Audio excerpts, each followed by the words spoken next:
passenger. They want to wrap your bags. Pretty much want to wrap bags, but they're talking about a lot of other things. They're talking about bringing in all sorts of airport services into that passenger area, both in Terminal 1 and Terminal 2.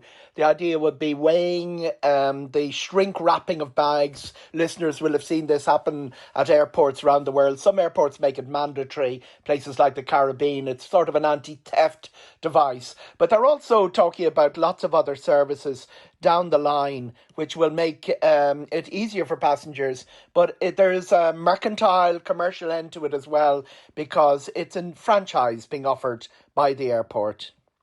Now, the idea would be that this luggage service to weigh and wrap bags, and I'm not sure what the weighing is all about, but anyway, wrap your bags, and there would be one facility in Terminal 2 and one facility in Terminal 1, and they would be located in a place of major passenger footfall. Pretty much. The weighing is important for some routes and some airlines. As you listeners will well know, we are well past 70% of our traffic to and from the Ireland travelling on Ryanair, and that sort of solves itself. It's a sight to behold at the self-weigh-in Dublin Airport in Terminal 1, seeing people transferring things out of bags and taking out the iron they were going to bring and the novel, trying to get their weight back down to the 10k for the cabin bag. It's pretty unforgiving because it's done by a machine. But where a lot of the issues with weighing bags will arise also is in the early morning services to the likes of Frankfurt and Charles de Gaulle, where there are large numbers of people carrying several suitcases. And that is pretty much watching this internationally in the airports I fly through, that's pretty much where the market for that is. Probably less important in Dublin because so many of us fly with Ryanair.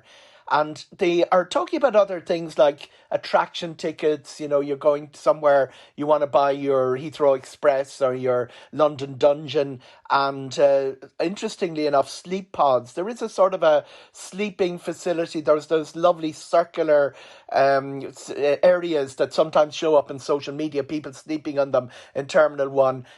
This has all been talked about by the new director of Dublin Airport, Kenny Jacobs. And pretty much people will know Kenny Jacobs came from Ryanair. They may not be familiar that he previously has a career in retail and in upselling and in basically looking to areas to produce a bit of revenue that other people wouldn't think of. The thing about Kenny, though, was when we interviewed him as a Ryanair executive, he would be complaining about the charges per passenger that the DAA were imposing, and now he's looking for more. They used to be too more for the use of the whole. Yeah, they used to be too high. Now they're too low. It's pretty much you're a Manchester United man until you sign for Arsenal or vice versa. That's the way it's working. He's pretty good at delivering that message clearly and in presenting a very good, strong public face for Dublin Airport, which probably they have been lacking over not just recent years but decades. So we probably will see him, marshalling a lot of very strong arguments for the cause that he has now joined, which, as you pointed out, in some ways is the polar opposite of where he used to be.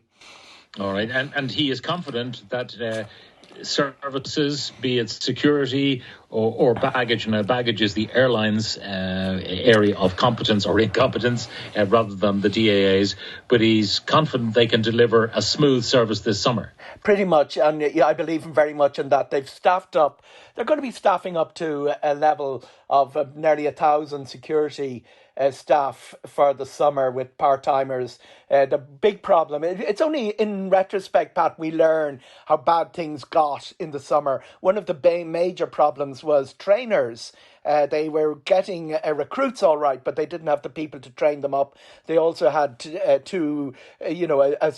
lot of staff went sick on one morning in May. The end of March, end of May was their two big meltdowns. But they got through the summer without any further problems with security queues.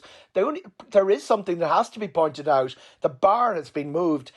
even up till 2019, 20 minutes was regarded as too long a queue for security, and 30 minutes was a disaster. You know, the senior managers got automatically texted.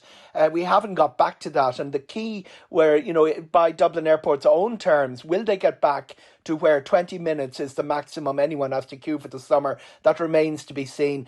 Interestingly enough, though, he's saying we're still not back to pre-pandemic levels. It's going to be 95% of passenger levels that we had in 2019.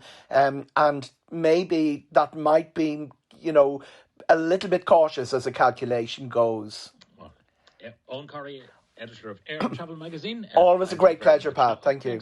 Jess Kelly will review the Samsung Galaxy S23, the basic.